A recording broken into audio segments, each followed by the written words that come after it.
angels, it's Hailey Reese and welcome back to my part 2 of my whole Annabelle experience thanks to Warner Brothers Canada. For those of you who might not have watched my first video in this particular series, Warner Brothers Canada flew me out to Connecticut to have the full Annabelle experience and to watch the first exclusive screening of Annabelle Comes Home, which, by the way, released to theaters June 26th, which means it is now in a theater near you. I will have a link down in the description where you guys can go and purchase your Annabelle tickets. It is so good. I keep saying it, but I'm not going to spoil it for you guys. You guys just got to go see it yourselves. But on top of that, Warner Brothers actually allowed us to go to the Warrens Occult Museum and meet the real Annabelle, which is what you guys saw in the last video. As I mentioned in that particular video, there was so much footage that I accumulated over the whole entire day because Warner Brothers didn't just bring us to the Occult Museum, and they didn't just have us go to the movie screening. It was a full day of really exciting things, and that is where we land today in part 2 of that video. So you guys saw me go to the movie theater, and then you guys saw me go to the Warrens Occult Museum, but in between, we got to go to kind of like a hall type space, grab some food, have some drinks, and hear some more stories from Tony Spera, which is the husband of Judy Warren, who is the daughter of Ed and Lorraine Warren. Now, Tony had worked alongside Ed and Lorraine Warren for quite some time, and he shared some really interesting stories, but on top of that, some really chilling footage of real exorcisms. One of which that was performed by Ed and Lorraine Warren, and the other was Tony and Lorraine Warren. Now, I want to give a very quick but very important trigger warning to you guys as far as the contents that you're about to see in this video. This subject matter is very dark. I am going to be showing you real footage that was obtained by Ed and Lorraine Warren and Tony and Lorraine Warren, and I'm going to be sharing this raw, real footage with you guys. So if you're somebody who doesn't want to see anything like that, or maybe is triggered by anything religious in that aspect, perhaps this isn't the video for you. And later on in the video, I am going to be placing a second trigger warning because there is a section in the video that talks about suicide and death. So if you're not interested in that part, like I said, there will be a trigger warning right before that part of the video begins, but I do want to let you guys know that this is real exorcism footage. It is a dark subject matter, so just proceed with that in mind. And I can't wait for you guys to see this video. Now, the very first piece of footage that I'm going to share with you guys is the first of 2 exorcisms I'm going to share with you, and there is a poltergeist later on in this as well, so there's lots of Ed and Lorraine Warren footage. I'm so excited over it.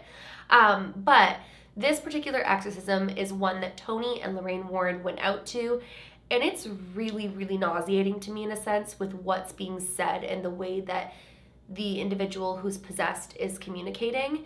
So I'm going to roll the clip now and share that with you guys. Here it is. What is this, Roberto? What is this? What is that? What is that, Roberto? Seriously, what is that? Tell me what that is. This is the power right here, Roberto. You don't have any power. Remember that. You have no power. 0 power. Go ahead. Mm-hmm.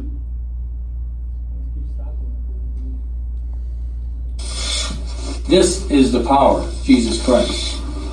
Okay? You hear me? Jesus Christ has all the power. You have none.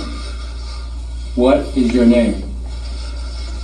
What is your name? Jesus Christ commands you to answer that question. What is your name? What is your name? Beelzebub. You saying Beelzebub? Beelzebub? Is that what you're saying? Beelzebub? There's more. Who else?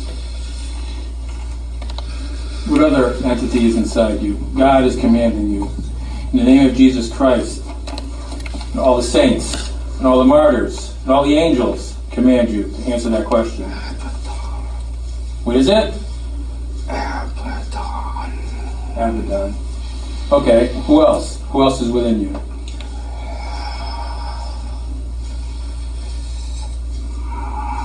Answer the question. Say it again.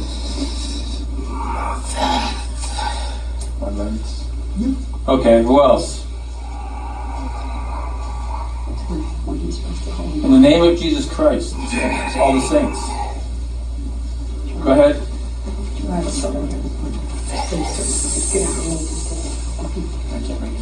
Say that again.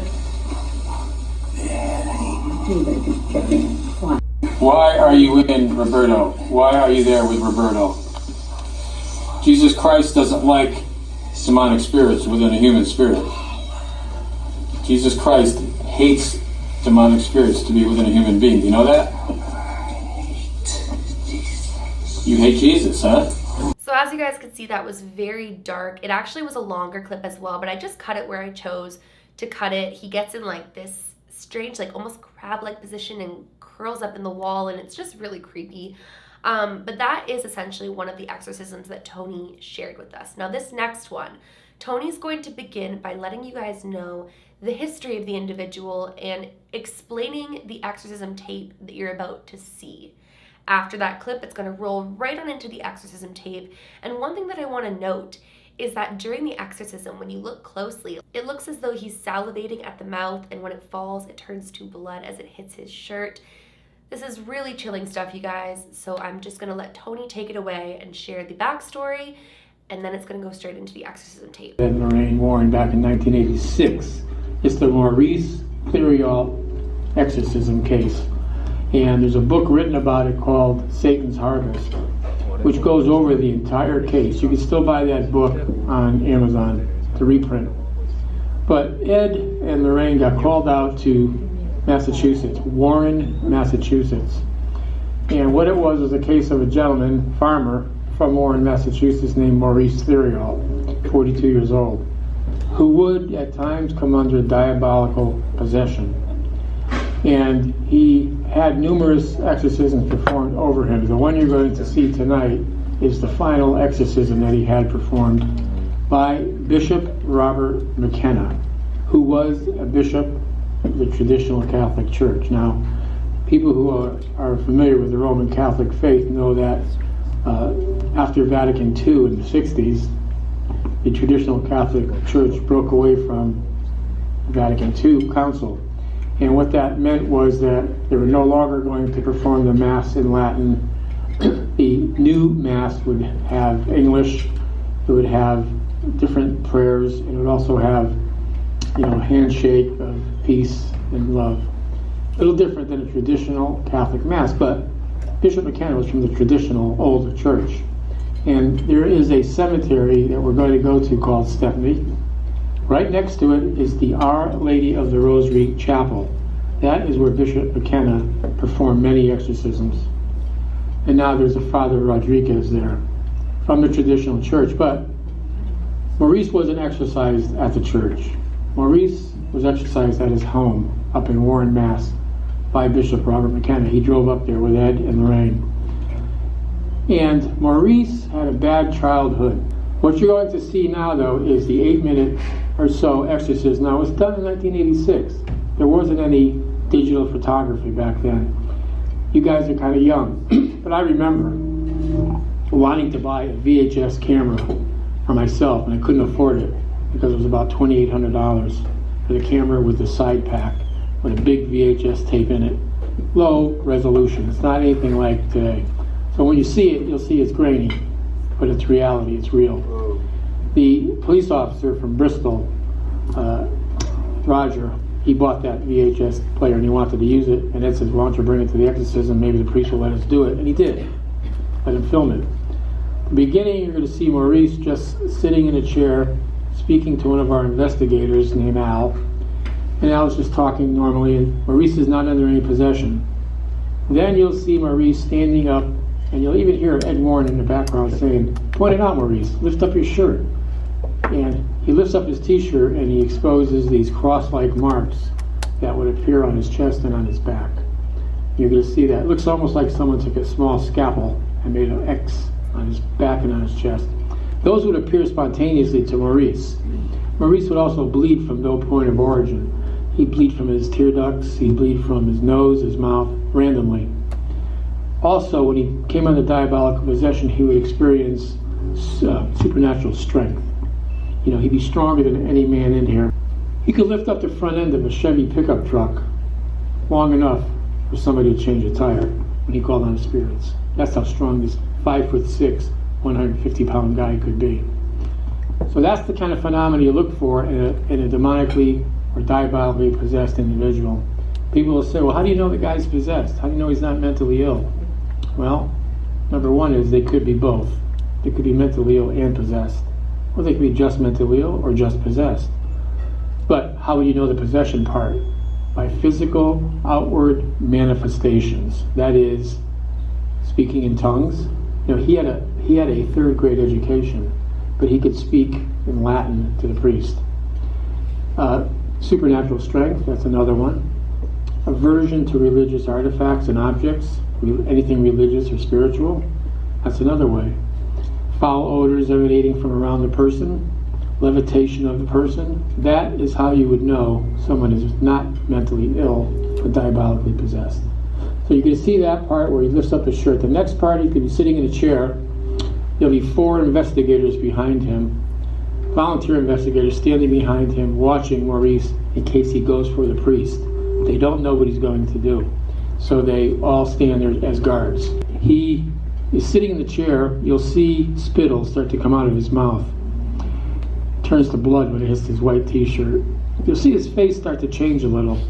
At the beginning of the video, when you look at Maurice, he looks normal, but in this video, as he's being exorcised by Bishop McKenna, he looks a little different. It looks like his face takes on like a burnt-like look. His nose looks like it swells up. Then at one point, you'll see a vertical cut appear on his forehead here, opens up. Then he'll bend over like this, like somebody punched him in the stomach.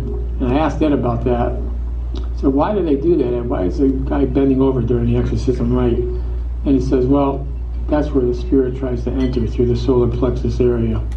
And it's intense pain in that area. Now, a spirit could not just enter you if it want at will.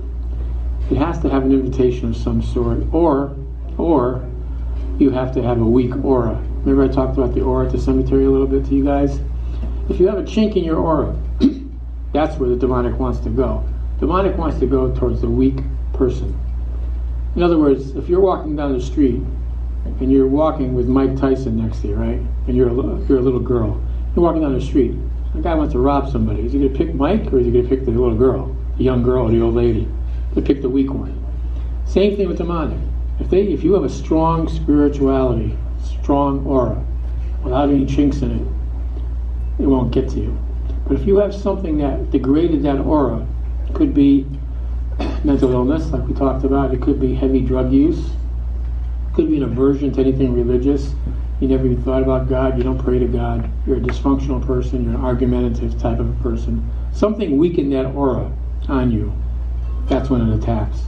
So something was weak in Maurice's aura for that diabolical spirit to get through.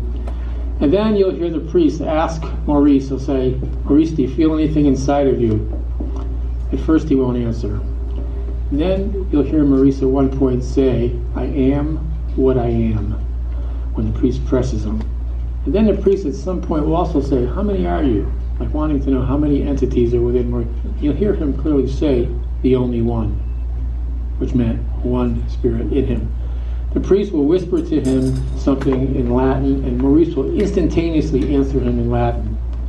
You'll have to listen, it's a whisper, but he says something in Latin to the priest, and we deciphered it as being the stupendous one. When he said, who are you in Latin?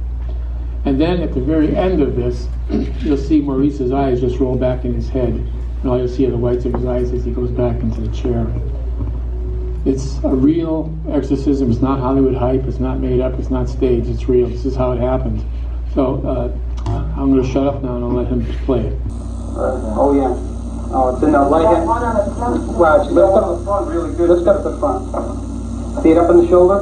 Yeah. Move. Yeah, you're in the way, right? Yeah. Okay. Okay. How about the front? Not this fast. Maurice, right underneath your chest, Maurice. That's right there. No, it's a cross mark. It's a cross. Definitely a cross. Turn the cross. Look at this one, Father. Yeah, we can.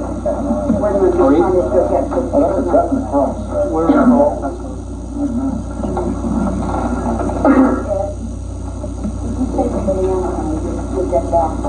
Point it out to me, Maurice. I want to make sure I have the right one.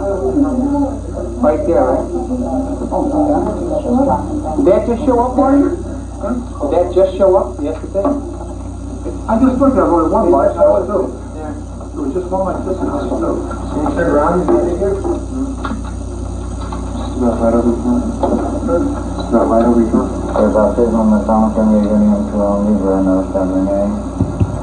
This is the exorcism part right here. You'll see the spittle come out of his mouth.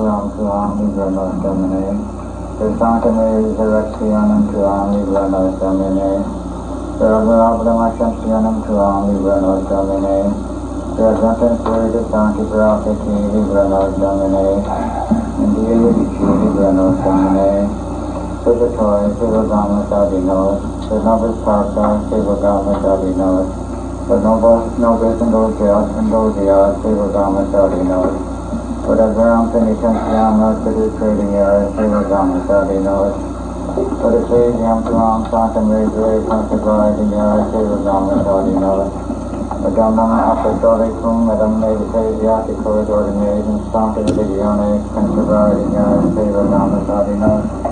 But in the Lico Santa Ecclesiastic, Mariardi yards, favor garments out in those. But there is a friendship between Christiana cross in the ground and quoting on Dundas, the nearest zero government body knows. From friendship at Punto, Folklore, We'll get a clock from but then we go down to the nearest zero government body knows. But there is a friendship between Christiana's cross in the ground and quoting on Dundas, the nearest zero government knows. Knows, and Punto Folklore, Cristiano Passion, and Italian Nigeria, Signora Serogama, knows. But don't measure on days that any part in the city they will call it. In Seville, Universal, that a base, Evangelium, and City, Signora Serogama, knows. But not in the church into a song, so that we still comfortable, consider Signora Serogama, knows. The Monte Johnson, that should have seen a day today at Arigan Serogama, knows. Knows that only best benefit for it is not just undeternable and residual to the garment knows that the dying lost not that far soon so conform the benefit form and so on of it. Then I don't not see any of it the civil garment knows. But took his carried diet from society near civil garment knows. It only listed it this tongue and this contains the suit at and uncomfortable. Buddhaman's society, Buddhamanera, Divane. Examine testimony and testimony to the very freedom laid on the fragrance of Shalom. Under he looks at his testimony to the very Divane. There is Spera, the other and omnihumbling, and the other and humbling. Under the other, when the Christian God is dead, and when the day are non periodic. And both the day is the day are non return. So for all makes the ground the end of the day, for the God entity of the day, is prepared and unrelated. And on the time when the person is very well and party punished, and very well and party jury, that is there not be done. And there is power, Boston asked, the public power and the public, the ignorant dying here, Ryan causing a unity of thought, very plain and drastic, very positive. Yeah, that's the art.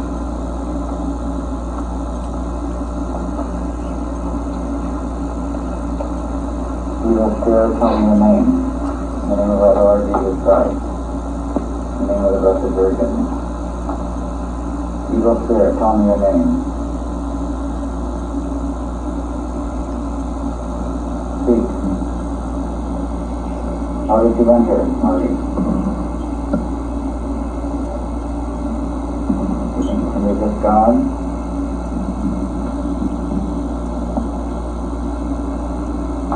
Lexio Santi Vangeli Sekunda Markham. In our temporary creators, the Shubhasuit, into the Mundam Universum, Predicati, Evangelium Omni Creature. We ready to let about these artists who will solve the terror. These are all non-created to the Kundam Arbitra. Figure out the males who they created to manifest the contour. And on the male, Demonia Egyptian. And with a country novice, the country is Tolan. The Martyrs from Crazy Burns on the from Cape. Very good Monas component at Dane Habiba. Maurice, do you feel anything inside you? Maurice? Maurice is a spirit. This is Mammon Throne. Spirit of the Monday. Chris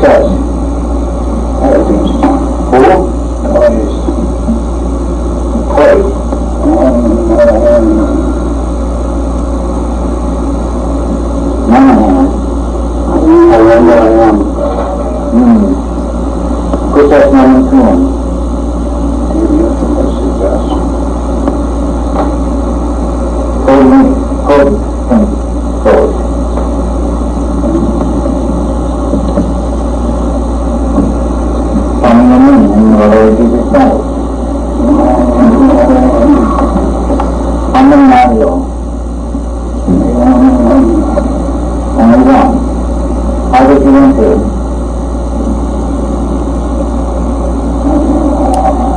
How did you enter? When did you enter?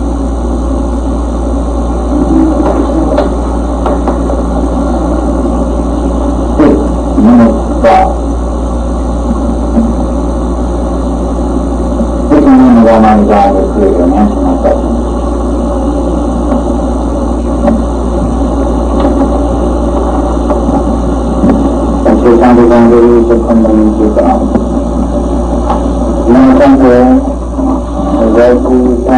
Now, he was actually properly exorcised according to Tony, but unfortunately he began to dabble in some dark practices again, and he would start to feel this coming back on. So he would call Ed and tell Ed that he felt something coming back on, and Ed would drive over there and help him get him back to a good white light space. This is where I'm going to place the next trigger warning. This is very dark. It does have to do with suicide. So if that is triggering to you, please click off of this video right now. I don't want to trigger any of you, but I think that it's a very important part of the story to share nonetheless. So I'm going to roll that clip now. He'd calm him right down. But one night, Ed was coming back from a lecture that he and Lorraine had done out of state. They got home about 2:30 in the morning. Ed looks and he sees the answering machine blinking. He listens to the message. It's Maurice, same thing. Ed, he's called himself Frenchie, because he's from French Canada originally. Ed, it's Frenchie, you gotta come up. I can feel something building up. I'm gonna do something bad. So Ed says to Lorraine, I'm exhausted. I can't go up there. Let me just call him back and find out what's wrong, and I'll try to talk to him. So he calls Maurice's phone number. Maurice didn't answer, but the Warren Police Department did. And here's what Ed found out happened. Maurice did almost the exact same thing that his father had done 20 years before. And I'm not talking about the bestiality. I'm talking about when Maurice was an adult. Father went out to Colorado to visit Maurice's brother, who's a cop in Colorado. He went with his wife. Maurice's mother and father went out there. The father was in the son's living room, stood up, walked into the bedroom, saw the son's gun belt hanging in the closet, grabbed the revolver out of it, walked back into the living room, pointed at his wife, Maurice's mother, pointed at his wife, shot her in the head and killed her, and turned the gun on himself and shot himself and killed himself. That's Maurice's dad. When Ed called back that night, here's what happened. Maurice took a 12-gauge shotgun, shot it towards his wife Nancy, who was sitting on the couch, blew her arm right off. She started to bleed to death. He said, you see what you made me do? And he turned the gun around, put it in his mouth, and pulled the trigger and blew his head off, Maurice. She survived. She somehow crawled to a neighbor's house, and they called EMS, and they saved her life. But it was a tragic ending to a case of diabolical possession. Sometimes, ladies and gentlemen, the devil wins out. Sometimes people aren't strong enough. We learned later on that he did dabble again after that exorcism in occult practices, which was his undoing. That Maurice, the real Maurice case, was kind of incorporated into The Conjuring 1, where you saw the exorcism of that man. That was Maurice. And in The Nun, at the end, when you saw Lorraine struggling with this man, that was the Maurice case, the Maurice the farmer from The Nun. So yes, they were both incorporated into those movies. That's the real Maurice you just saw. Is that not just so horrifying and so chilling and so heartbreaking? I was pretty sad to hear that it ended that way, but it's also a true testament to keeping your energy high, keeping your vibration high, and keeping your faith high. Now we're gonna end showing these clips on a lighter note, and that is to do with a poltergeist that Ed Ward actually captured on tape. I think it's so exciting to share this with you guys. As you guys know, like, I've dove into Ed and Lorraine Warren cases for so long, so to see exclusive footage is just so cool to me. And I knew that no matter how dark some of it was, I really wanted to share it with you guys. So this right here is Ed capturing a poltergeist. The next one, though, is the moving table and chairs in West Haven, Connecticut, which isn't too far from here. Ed was at a haunted location, a poltergeist case, and this poltergeist was bothering the little girl. She'd be trying to do her homework and the chair would move by itself, push her away from the chair, the table would move. So Ed set up a static camera. Now this is in the 90s also. he set up a camera, pointed it at the round table in the kitchen, and he used what's known as religious provocation. And what that is asking the spirit, or commanding the spirit in God's name to reveal its identity. Much, much different than challenging a demonic entity. He never challenged anything. Ed, in all his years, never challenged a demonic entity. He would command in the name of Jesus to reveal its identity. So you watch Ed, and at one point you hear Ed sneeze while he's asking. You hear a that's Ed sneezing. But then you'll see the table and chairs actually move on their own volition.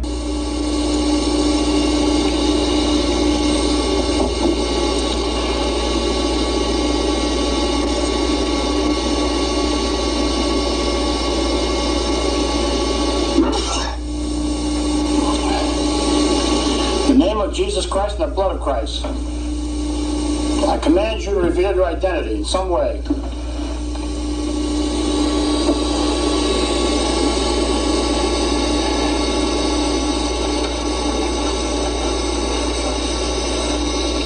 In the name of Jesus Christ, I command you to reveal your identity.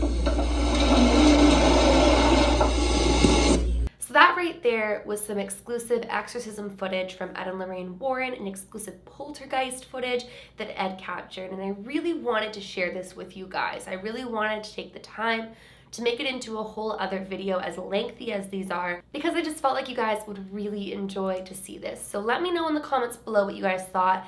I know this is a little bit darker than anything that I've shown on my channel before, but like I said, because it was Ed and Lorraine Warren, I really wanted to share these exclusive videos with you guys. Once again, thank you so much, Warner Brothers Canada, for this incredible opportunity. I've really enjoyed the response to these videos, and I just am so humbled and appreciative for the experience. Make sure that you guys go and see Annabelle Comes Home in a theater near you. Like I said, I will have a link down in the description. And thank you so much, Warner Brothers, for sponsoring today's video. If you guys are new to my channel, or you are just not yet subscribed, but you do enjoy my videos, please, please, please go ahead, click that subscribe button. Also go ahead and give this video a big thumbs up. And yeah, remember, my loves, to do all things with kindness. And until next time, I love you guys.